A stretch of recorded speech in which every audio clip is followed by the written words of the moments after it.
درود به شما بینندگان عزیز شبکه تلویزیونی سفینه. برنامه فرهنگ معاصر است از سلسله برنامه ها. شادی کنید به جای دای نوروز می رسد. نیکی کنید به جای بد نوروز می رسد.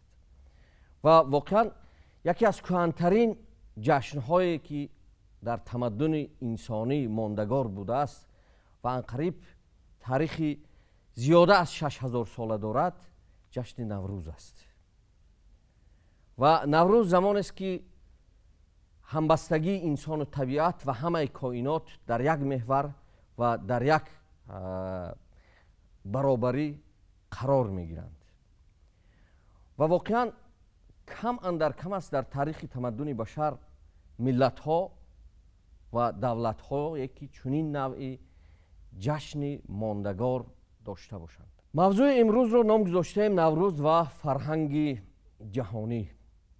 و واقعا نوروز جشن است که با نه تنها در یک حوزه یک مردم یا حوزه فرهنگی یک ملت و یا یک منطقه بوده است، بلکه در طول تاریخ این جشن توانسته است به یک جشن عمومی بشری تبدیل یابد و به همه فرهنگ های جهانی نیز این جشن تاثیر خود را گذاشته است. به خاطر پهلوهای گوناگونی این موضوع را شرح و تفصیل کردن، ما با استودیا دکتر علم های فلسفه، پروفسور اکادمیکی اکادمی علم های جمهوری تاجیکستان اکبر تورسان را دعوت کردیم و من استاد را خیر مقدم میگویم. و استاد شروع میکنیم از اینکه چرا جشن نوروز اینقدر یک جشن هست که در طول تاریخ سابقه بسیار طولانی دارد و با اینکه در طول این تاریخ دراز یعنی بارها شده است که به سرزمین ما زیر حاکمیت های بیگانگان و فرهنگ های بیگانه قرار گرفت، اما این جشن همچون یک جشن ماندگار در طول تاریخ خود را حفظ کرده توانست و ملت ما را هم و مردم ما را هم حفظ کرد.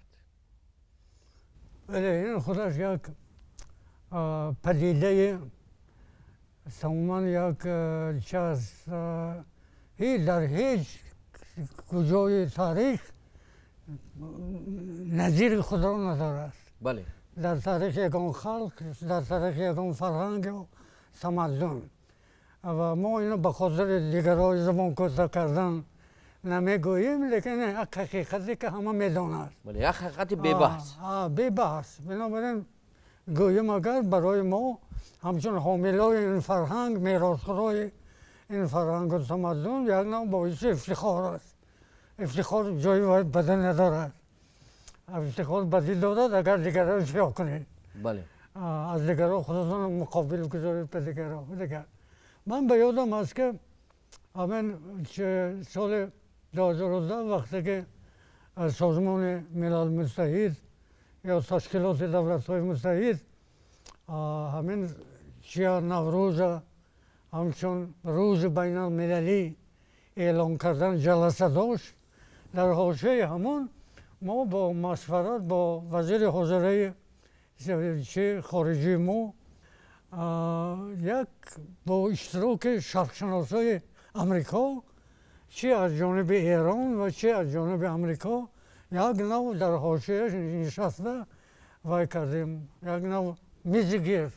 بله. از جمله همونجا با تکلیف من و خاورشناس بسیار معروف و تاجیک شناس هم هست، کتاباش تاجیکی هم روسیه هم ترجمه کرده که ریچارد فرای. بله. همون هم بود. بعد رای نشستیم و من گفتم دمالا گفت از کجا سر میکنیم؟ گفت که از همین سر میکنیم که اینا گفت همگانی بودن این جشن. اگر ما خصلت های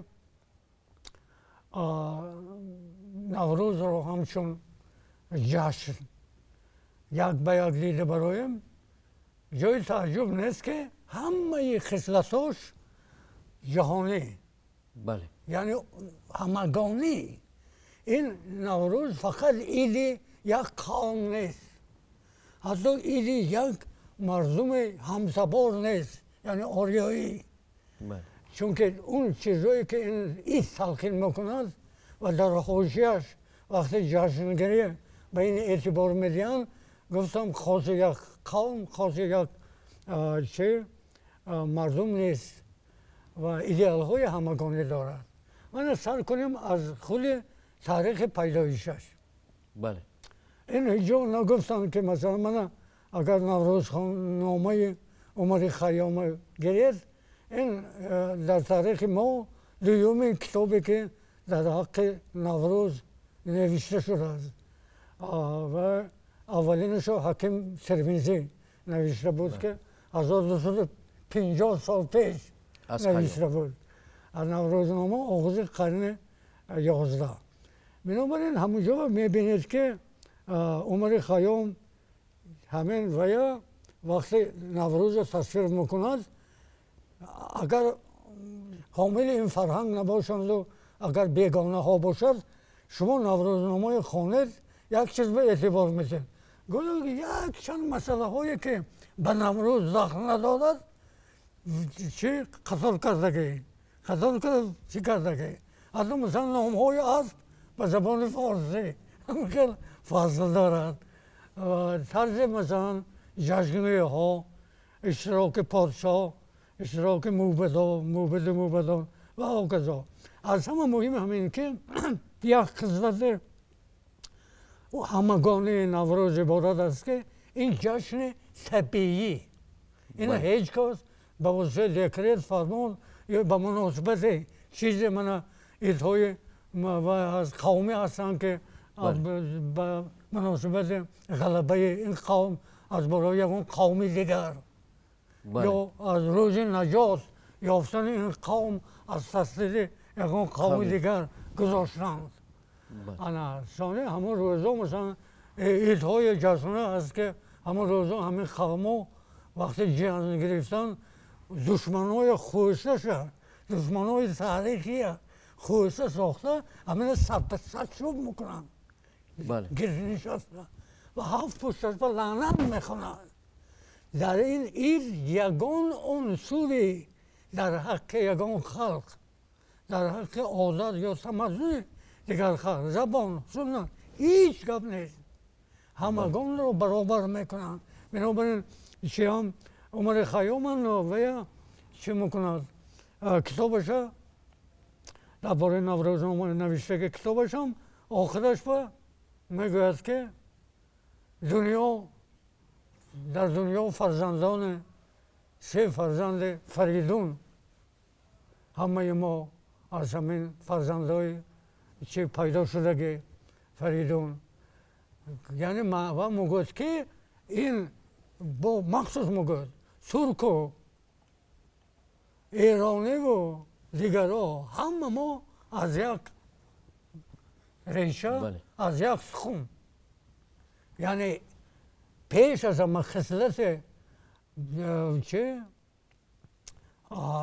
مهم جشن ما عبارت از تلقین وحدت. مثل گفت این روز وحدت تمام جهانی ها، وحدت بشریت، تمام جهانی ها و بشریت، انسانیت، چه گوید بنی آدم یا وی فرزندهای قیوم است از روی سنت ما. اکنون این یک طرف است. طرف دیگرش اگر تاریخ برآمدش که این حقیقتا سراپا جشن طبیعی. من مثلا من شما گفتید که 6000 سال هیچ نباشد تاریخ دارد، اصلا گریدگر از نظر 6000 تاریخ مثلا گفت مثبت. ما تاریخی هست که تاریخ. من مثلا این تاریخ نوروز از وی تصنیفات علم گیولوژیا با یک اصل تعلق دارد که آن را میگوید نئولیت. این تقریبا 7-8 هزار سال پیش. چرا؟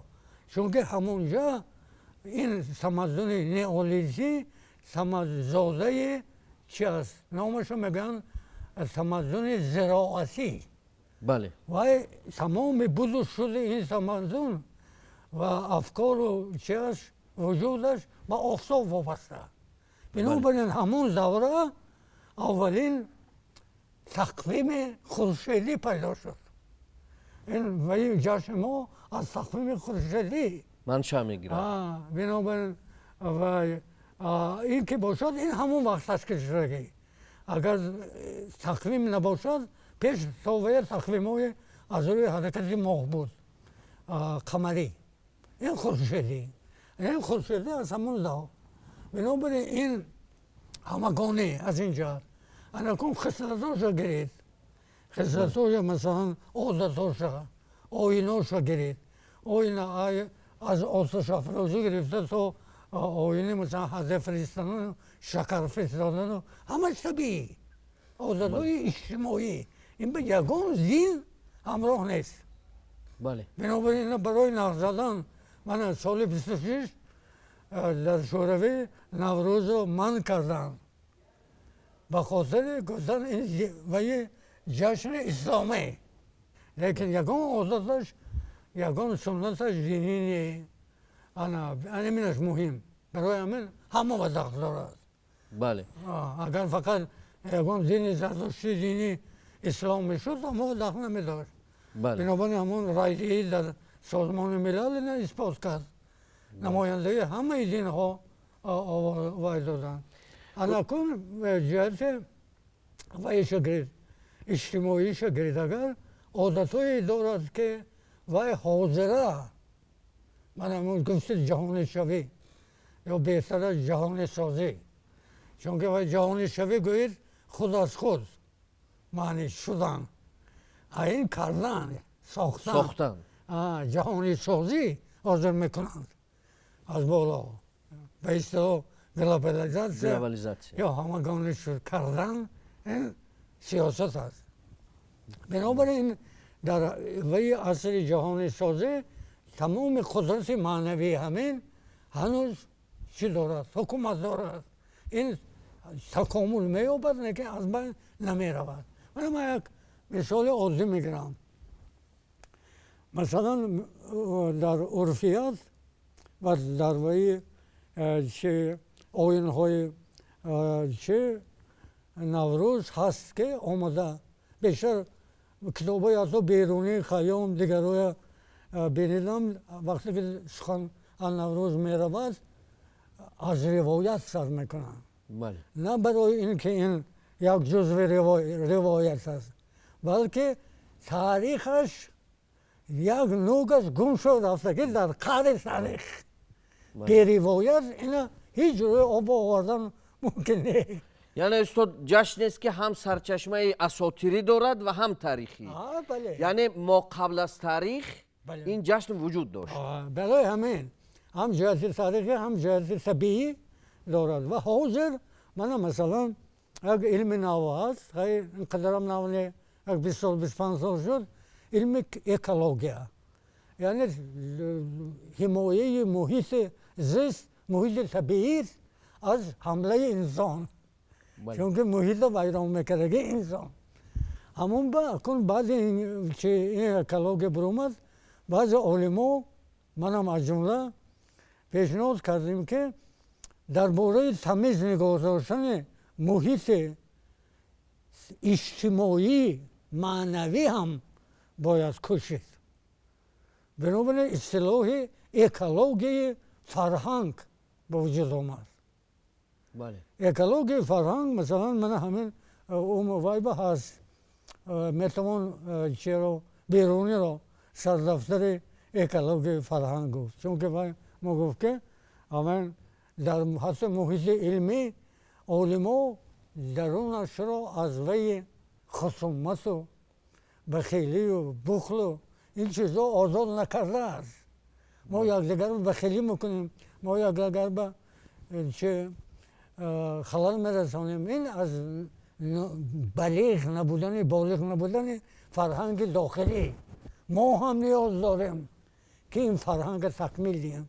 همین نوروز اکولوژی یک جزو اکولوژی فرهنگ من یا اکولوژی اگر طبیعی هم گرید من میگم که در روز عید از بالا فراورش های мурзагони пок ҳамане одамои пока фарафаршиш ё ҷонаш арвоҳаш поин мефарояд ва ба хонаҳои мардум хонаҳои хешовандо ноаён ташриф меоварад лекин дуста шарт кадом хонаҳо дуста шарт якташ ҳамин ки агар хона рӯбучин шуда бошад озода бошад табиат муҳити тамизи табиӣ дошта бошад дуюм дар хонаводае ки дар ин ҳавлии хона зиндагӣ мекунад хусумат набошад ҷангу ҷидол набошад бадбинӣ набошад ана ин ва инаш экологияи фарҳанг ва ин экологияи табиӣ яъне тамоми ҳозира тақозои ҳозира ниёзҳои ҳам ҷомеа ва ҳам таърих ҷавобгӯст аз ин ҷиҳат ҳам вақте ки дар бораи мондагории ин ҷашн мегӯям ва чаро вай то ҳол зинда монд ва чаро вай ба муҳити халқҳои дигар таъсиргузор шуд ва ворид шуд нуфуз кард ва таъсир гузошт ва аз ин чунки фарҳанги ҳамагонӣ дорад агар худи мо гирем ҳамчун меросхӯри фарҳанги фарҳанги наврӯз ин аввалин ин чиз ки масалан наврӯз дар ваи мо хештаншиносии тоҷикона дута унсури муҳим аст ки агар ба забони ҳандаса гӯед як ба шакли эллипс ба вуҷуд меояду ин ду фокуси ҳамин эллипс аст яке забони модарӣ дуввум ҷашни наврӯз ин ваи хештаншиноси мо рукни хештаншиноси мо бинобар ин агар ба таърих муроҷиат кунед ҳар вақте ки ғосибо аз ваё омада барои забт кардани кишвари мо халқи мо мардуми мо одати мо омаданд аввалин коре ки карданд ё наврӯза манъ карданд ё забона хонабанд карданд ки ин сиёсат ҳанӯз ҳам давом дорад бинобар ин чунки мо ин казе ҳам худамоя мешиносем ва ҳам худамоя дигаро мешиносем ин яке аз шиносномаи тамаддуни мо наврӯз ва забона мо чунки забона мо дар забони мо фарҳанги ҳазорсола сабт шудааст дар тамоми дунё адабиёти масалан оне ки ба номи адабиёти форсӣ ё илми араб ё тамаддуни исломӣ машҳур шудааст дар он саҳми бузургаш тоҷик ина рад карда намешавад ҳазор чӣ кунед ҳазор миллатгароӣ када дигаро мо кӯшиш мекунанд хусусан ки сарчашмаҳои тамаддуни мо хориҷ аз кишвари мо монданд дастхатҳои мо ва ё боигариҳои маънавии мо дар дасти дигаро дар хазинаи дигар халқҳо мондааст барои мо бисёр вай аст ҳам аламовар ва ҳам аз тарафи дигар боиси ифтихор аст як рӯз ин насл ҳамун давлат ба ин насл набошад насли оянда аҳамияти ин забон аҳамияти суннатҳои ин халқ ба сарфаҳм рафта ина меомӯзад чунки наврӯз ҷаҳонӣ шуд рӯзи ҷаҳонӣ ина як 25-30 сол пеш ҳиндустон барои созмони милал як лоиҳаи тақвими ҳамагониро пешниҳод кард ки ҳама қабул кунад айнан ҳамин ваи тақвими ҷалолии қаём ҳар наврӯз сар мешад сол аввали сол вай лекин ин ҳомилони ё ҳомиёни динҳои насорою яҳудӣ инҳо нагузоштанд ки ин тақвим қабул шавад агар вай тақвим қабул мешуд ҳозир наврӯз ҳамагонӣ буд ягона чизе ки барои ҳамагонӣ универсалӣ ҷаҳонӣ шудани наврӯз ҳамчун ҷашн халал мерасонад ин тақвим дига ҳеҷ чӣ не дига ягон суннату оинаш ба ҳеҷ ки ягон эърод надорад ҳамааш ҷаҳонӣ бинобар ин мо чӣ мекунем هم از جهت و قدیم ترین، هم جهت سنتاش همگانی ترین و هم آیندگرا. یعنی این نوروز عید گذشته، هرچند که عمر خیام بود است که این بزرگداشت آفتاب روزش، این هم همون اونیورسالی یا همگانی بودن نوروز رو دلالت میکنه که آفتاب برای همه نور که آفتاب پهن میکند برای همه. بنابراین بزرگداشت آفتاب حقیقتا عیدی همگانی.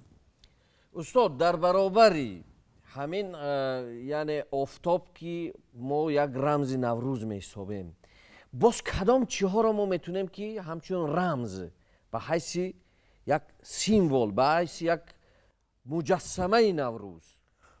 کن گاه میگه نوروز باید چی پیش از همه آغازش گریم.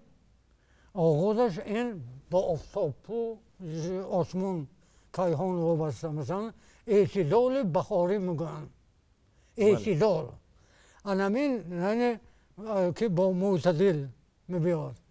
بنابراین در فرهنگ ما همین اعتدال داری یکی از رکنهای اساسی، حتی در طرز زندگی هم میانروی بهترین راه است. اعتدال با برابر شدن شب و روز. اکنون اگر تاریخ فرهنگ ما ورق زنید کتابش میبینید که همین اعتدال فقط پدیده استرونومی نیست. بله. اعتدال این پدیده فرهنگی. یعنی خودی مثلا من آغاز سال از روز برابر شدن شب روز یعنی 22 مارس آغاز کردن در دیگر فرهنگ ها هم بود، فرهنگ بین النهرین. لیکن وقتی که در ما این تماما آهنگ و معنی و روش فرهنگی داره و هم همچون استرونوما قبول کردیم گفتن که من از روی وای بهتر. لیکن من بیرون میگوید که اگر از جهت استرونومی گرفت میگوید که روز برابری شب و روز نه، وی مثلا وی تابستان ها میگوید یعنی آفتابه انا پیدا شدنش ایونبه و تقابل تابستان های زمستان ها این آسان تر میگوید از روی، چون که این روز برابر شدن از روی استرونومی دشوار معین کردنش. اما آسان آفتاب برآمد و آفتاب چی؟ همون به این برای ما وی فرهنگی پیدا کرد، سنت فرهنگی پیدا کرد، چون که تمام فرهنگ ما بر اعتدال بر پایه همین ارزش و مفهوم اعتدال است. ارزش وی محور تمدن ما و تمام رفتار و من همون پندارینک کردارینک وی رفتارینک همش از همین سر میزند، چون که همین روز وی انکن برای ما این اثبات کردن که این حقیقتا در فرهنگ ما روز اعتدال روز فرهنگی شد، اهمیت فرهنگی و ارزش فرهنگی پیدا کرد. با یک چیز مثال همین که ما نه فقط اعتدال بهاری بعد اعتدال تیرماهی هم داریم اعلام کرده که بله. وای مهرگان، جشن مهرگان. خصوصا که من بیرونی گشته برگشته میگوید که روز نوروز روز امید است. این هم آیندگرا گفتگیم هم به همین معنی، یعنی روز امید است. و میگوید که من ایرانی ها باور دارن که همین روز با خدا در آسمان سعادت رو بین و بندگانش تقسیم میکند. بنابراین هر وقتی که روز نوروز ما قید میکنیم همه با امید میشنیم که از اون سعادتی که خدا تقسیم میکنه شاید به ما هم رسد. لیکن از روی معیار و ایدئال های خود نوروزگری وی بزرگتر، امید بزرگتر و همگانی و این امید غلبه نیکی از بالای بدی که هر 9000 سال مثلا دوام میکند 3000 سال دوام میکند و آخر با غلبه با پیروزی نیروی چه نیکی یا اهورامزد را انجام مییابد. این امیدی از همه زور. و بعدا استاد خودی همین یک نوع تحول در سرشت انسان در شب و روز نوروز به وجود می آید. یعنی یک دور به انجام می رسد و یک دور نو در هم طبیعت و هم در انسان شروع می شود و انسان یک نوع از همون اون وضعهایی که در زمستانی بود، رنجهایی که بود، یک نوع ناخوشبینی که بود، همه پشت سر می شوند و یک افقهای نو باز می شوند و اکنون یعنی خطرات طبیعی کمتر می شود و امیدهای نو در وجود و سرشت انسان. من مثلا احیای نوروز رو احیای تمدن میگویند طبیعت. من به چیز افزودم که نوروز احیای تمدن هم است، چون که نوشوی تمدن با امید آینده تا بهتر و تکامل یافتن و به روز پیروزی نیکی از بالای بدی نزدیک شدن و این روز فرا رسیدن. بنابراین همون روز نوروز ما با امید انمین عالی که یک روز نیکی پیروز میشد و در جهان بدی از بین می رود، این آرزوی همگانی البته اوتوپیستی از نظر علمی گیریم، چون که در نهاد انسان هم سرشت انسان هم بدی است هم نیکی است و طریق ظاهر شدنش شرایط وابسته. ولی استاد مهم این است که یک نوع نیکبینانه یا با طرز اپتیمیستی به جهان و به زندگی نظر کردن. نوروز هم پیش از همه این نیکبینانه درست گفتید که این و یه نظر امید نیکبینانه، یعنی اونی که آزم میگن اپتیمیزم، نیکبینی، این خصلت یکی از خصلت‌های اساسی نوروز. بنابراین برای تمدن حاضره صرف نظر از آن که یک تمدن حاضر چندین تمدن هست، برای همگان این یک نوع خودنمای نجات. چون که در ما وقتا که چیا جشن میگیریم، همون روز جشن نه فقط ما حضور خودمون در دنیا تصدیق میکنیم به یک بار، نه فقط با گذشتگان به تماس معنوی میپردازیم همچون میراث‌خور این تمدن، بلکه کفیل فرارسیدن آینده هم است.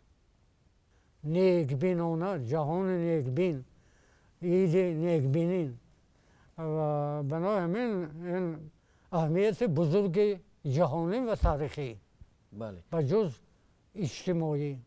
بله. یعنی استاد نوروز جشن است که تمام ارزش‌های بلند عمومی انسانی را افاده می‌کند. همین طور محل ظهور و که ارزش‌های بهترین انسانی که در تاریخ انداخته شده است. و زمینه گذاشتن برای ارزش‌های نو در اساس مثلا نیکبینانه، نیکنظرانه چه کردن آینده، تقویم تقدیر کردن آینده و آماده شدن برای در تغییر محیط، در تغییر فرهنگ و اجتماع و تاریخ فعالانه اشتراک کردن. یعنی سوبیکت یا مثلا وی حامل و حامی نوروز، این پیش از همه ایدئالش شخصیت فعال. بله، انسان آفریننده. چون که این روز آفرینش انسان هم وقتی که اینا قید میکنه، جشن میگیرد، به همین کار آفریدگاری شریک میشود و برای حمایه نتیجه این آفرینی ها مبارزه میبرد. تماشا کردن نمیشد که چی میشود، اما به دست خدا گذاشته. برعکس همدستی میکند با خدا، چون که اقبال میگفت انسان مثلا انباز خداست. انباز انا همین ایدئال انباز خدا بودن، با خدا همدستی کردن در تغییر محیط، زندگی، تاریخ و آینده. پیش از همه نوروز، همین ایدئال ها روز عید نوروز گسترده می شود در جهان. برای همین این عید چی است؟ همگانی. تمنیات شما را برای هممیهنان و عموما به تمام اهل سیاره میخواهم که در روز نوروز گویم که من ما همراه گذاشتم از کوچه ها و بناهای زیبا را دیدیم و همین یک روز خودش فرح بخش در روز در عرفه نوروز که ما من آباد کرده ایستادیم وطنه. من آرزو دارم که هموطنهای من مثل من بین میشوند برای آبادی این وطن. نفوذ فرهنگش جهانی همه جهت میکشند. زنده باشید. تشکر زیاد استاد و به شما هم در جشن نوروز سلامتی، عمر دراز و موفقیت تمنا دارم. و بیننده عزیز ما امیدوار هستیم که در طول چند فرصتی که با استاد اکبر ترسان صحبت داشتیم، واقعا یک دانشمند فرهیخته تاجیک، شما از پهلوهای گوناگونی یعنی ارزش‌های بسیار مهم عمومی انسانی جشن نوروز به خود چیزهای دریافتید. واقعا کم اندر کم ملت‌ها و خلقیت‌های هستند که چنین نوع جشن و چنین نوع ارزش‌های واقعا انسانی داشته باشند. و از این رو فکر میکنم اگر ما میخواهیم واقعا خودشناس باشیم و واقعا در پی بهبود جامعه خود و کشور خود بوده باشیم، پیش از همه باید تاریخ خود را و مخصوصا این ارزش‌های بزرگ را که جشن‌های ملی به حساب می‌روند و این جشن‌ها هیچ سرچشمه هیچ یگان دینی ندارند و واقعا اینها جشن‌های بودند که یک نوع همبستگی یا اعتدال انسان، طبیعت و همه جهان را در خود تجسم کردند. بزرگترین ارزش‌های اخلاقی و انسانی را تربیت کردند. اینها را باید شناسیم و فرزندان خود را، پیوندان خود را در این روحیه تربیت نماییم. جشن بزرگ نوروز برای هر نفر شما فرخنده باد و بگذار همیشه همه روز و همه ساعت زندگی شما نوروز و فرح بخش باشد. روز و روزگار شما خوش و خوشایند. خیرات یار و مددگار شما. پاینده باد تاجیکستان عزیز. بدرود تا درود دیگر.